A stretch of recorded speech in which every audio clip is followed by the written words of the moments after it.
Yes, Charleston White is correct. I'm a rapper, not a dealer. Be sure to catch my new show, 50 Cent, 50 Ways to Catch a Killer. 50 Cent just called out Charleston White right as that old snitch footage crashed back onto everyone's timeline. The clip shows a teenage Charleston on the stand, naming names, and the internet is eating it up like fresh drama.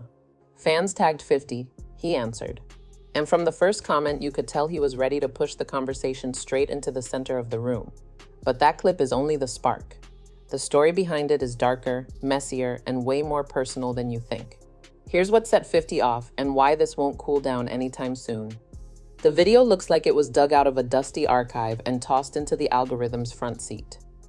Young Charleston White sits on a witness stand, not mumbling, not dodging, not hiding behind half answers.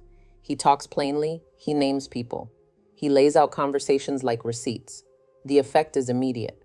Comment sections explode, labels start flying, threads go from zero to he told in a blink. Charleston doesn't backpedal. He doesn't apologize or play dumb. He leans into it. He jokes. He shrugs. But then you got 50 Cent, who just sold damn near 874,000 tickets in a week. All his shows are selling out across the world. All his tours, arenas are going crazy. They ain't performing. Make it about his fans. He posts with that same I'm good either way energy that makes some folks laugh and others see red. It's like he's daring the internet to get even madder. And that's exactly when 50 Cent steps in. If there's one thing 50 Cent is famous for, it's his talent for steering a public conversation with a single smirk and a well-timed post. He zeroes in on Charleston, folds the resurfaced footage into a bigger argument about codes, consequences, and what people call snitching. Suddenly, it's not just a throwback clip. It's a referendum on the unwritten rules. 50 knows how to make a moment feel like a verdict. But to understand why this hit so hard, you have to go back to the beginning, the day everything went off the rails. It started small, a grab and go that wasn't supposed to spiral. Arlington, Texas, 1991. A shoplifting attempt that turned into a chase, a confrontation, a flash of violence, and a life lost. Michael Levy, a man from Irving, married 4 days earlier, never made it back home. 4 days. That detail hits like a punch. Joy to grief in less than a week. Yeah, 50 a bully. He been bullying the industry. Charleston White speaking on 50. Charleston say 50 is a bully. He been bullying the industry, but he not scared of 50. A wedding ring that never had the chance to fade. Authorities accused Antoine Doolittle. They looked hard at the circle around him, including Charleston White, then just a kid. The courtroom scene that now loops online isn't a rumor. It's on record. Teen Charleston testifies. He doesn't tap dance around the truth to keep a code. He talks, he describes, he names. Those words had weight, they had aftershocks. The legal outcomes split paths. Charleston was 14 at the time, sent into the juvenile system with a 12-year determined sentence. He says when he walked out at 21, his record was sealed. No paper trail for strangers to point at. But the past doesn't vanish for the people who lived it, and when the old tape reappeared, it brought the old judgments too. Charleston's critics say the choice he made on that stand broke a rule you can't unbreak. Charleston says the rule itself is broken. Do you think 50 should have endorsed Big Meech when he first come home, now that they got this drama going on? I think his relationship with Lil Meech, the Flannery family, the BMF series, I think it's been all business. And that gap, the no man's land between a promise to friends and a promise to your own future, is where this whole storm lives. And that decision is exactly what shaped the code he swears by now. Many people talk about that code. A few spell out their stance as bluntly as Charleston. He says he's not a street guy. Not now, not tomorrow. He votes, he works, he pays taxes. And if someone threatens him, he'll pick up the phone. He calls himself a citizen. He calls it common sense. He calls it survival. He says that the juvenile system saved his life. It took him out of the loop and gave him enough time to grow up before the streets closed in for good. When he came home, he never looked back. No oath to silence, no loyalty to a myth that ends with a cell door. If there's a line to law enforcement, he'll use it. That's the argument. That's the fuel. To one side, it sounds like safety and adulthood. Yeah, now 50 of them been with me, homie. So, you know, what's understood ain't got to be explained. So, yeah, I peep game. He was throwing me alley hoop. He was throwing me alley hoop. And most people were saying, well, no, man, 50 was a street. To the other, it sounds like betrayal with a smile. Charleston doesn't flinch at the word snitch. He flips it. He wears it like armor. He says he'll tell if telling keeps him alive. He says that out loud, and he says it often. You can see why 50's audience, raised on movies where silence is honor and honor is everything, keeps clashing with him in the comments. When the clip went viral again, Charleston didn't mellow out. He ramped up. The internet can feel like a courtroom with a million jurors who never leave their seats. The verdict on Charleston swings by the hour. One day it's he's honest, the next it's he's a rat, the next it's memes, edits, and hashtags designed to stick. Through it, he laughs, he goes live and shrugs, he taunts critics who swear the label will cost him shows. He suggests it might make the shows bigger. The man treats outrage like an engine. Pour in the hate, get out the views. That reaction is precisely why 50's call-out lands the way it does. But when the evidence comes out and then boom, yeah, I did it for marketing. I put money in everybody's pocket because of it.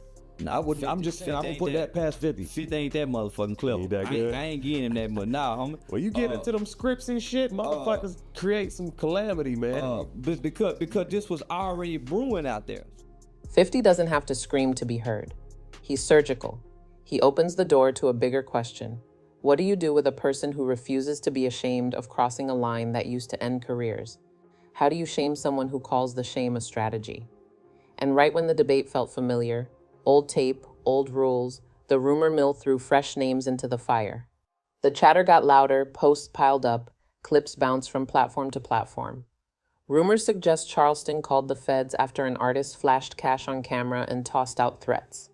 Internet buzz says he put the feds on Bricc Baby. Meanwhile, Charleston himself has claimed he contacted authorities after alleged threats tied to a promoter in Boosie.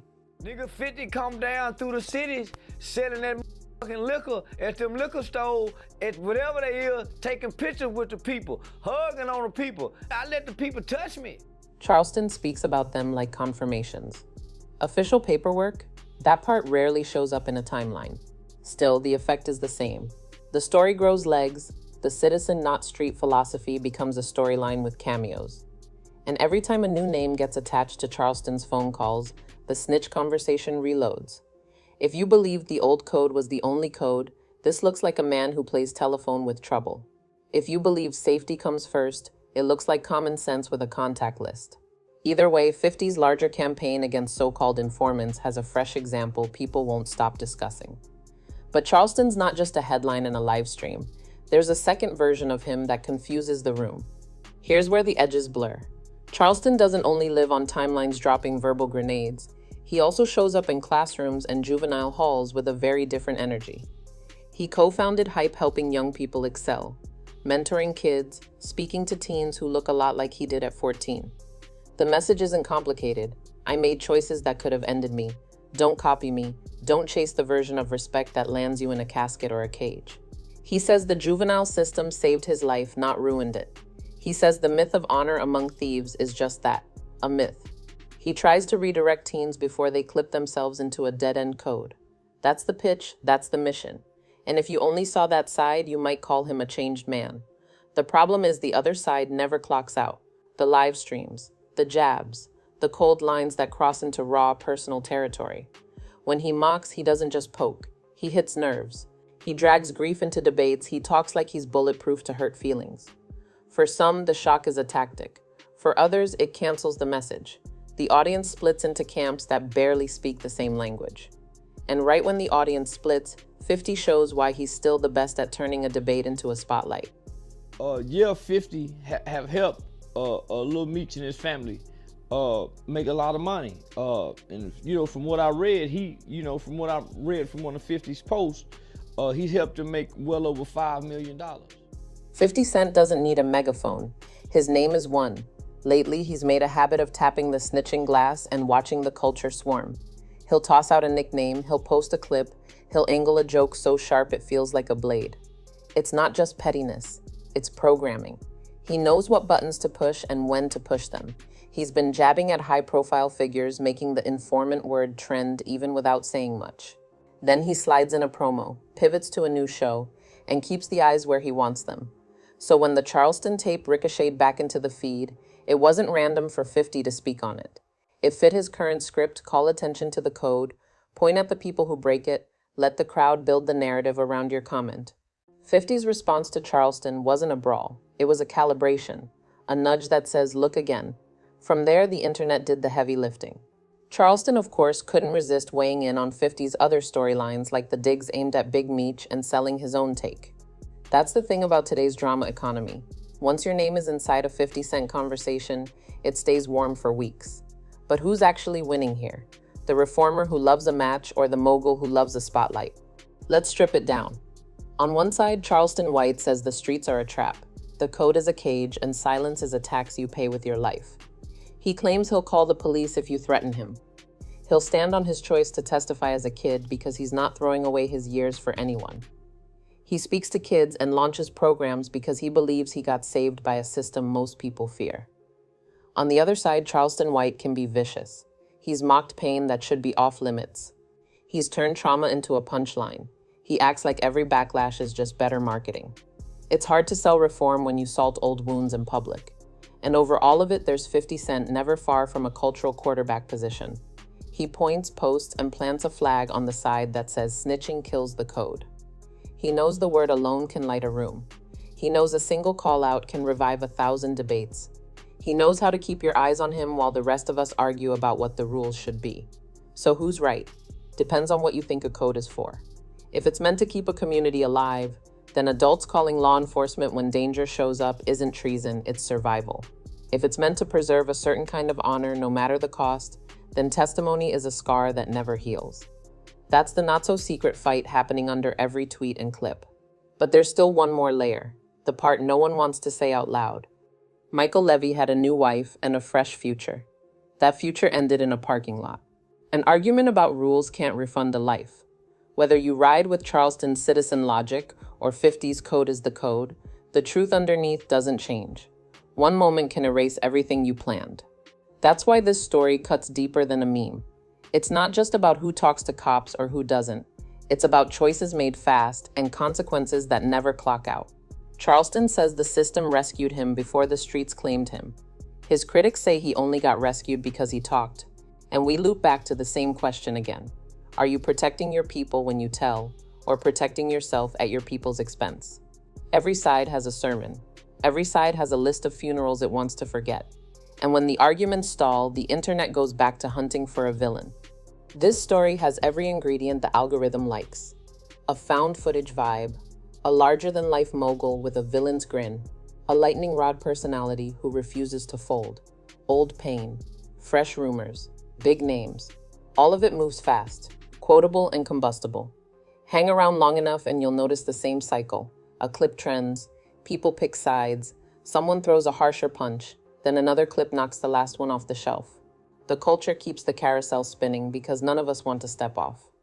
It's easier to pick a side than to fix the rules. That's why 50's call-out hits like it does. It's not just 50 versus Charleston.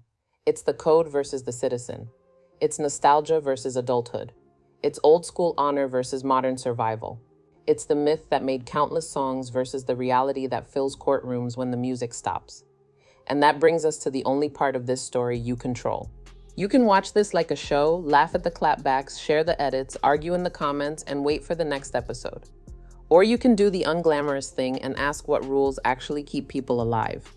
Not famous, not trending. Alive.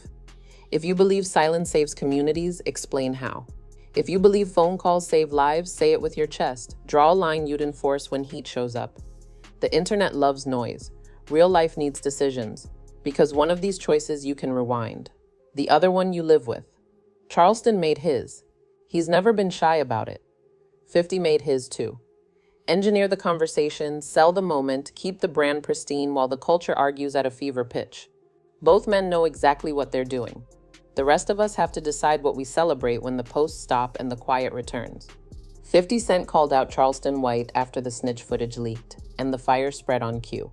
That part isn't in dispute. The part that won't settle is the meaning. Is Charleston flipping a deadly code on its head or flipping controversy into cash? Is 50 protecting a principle or protecting the kind of storyline that keeps him king of the headlines? The truth might be both. It usually is. Here's the only promise that matters. The next time an old clip surfaces and another name gets tagged, the same questions will come back. Codes, choices, consequences, silence, safety, survival. When it's your life on the line, which rule do you actually follow? Drop your take below. Is 50 exposing something real or just capitalizing on chaos? Is Charleston pushing reform or playing the room? Say what you think.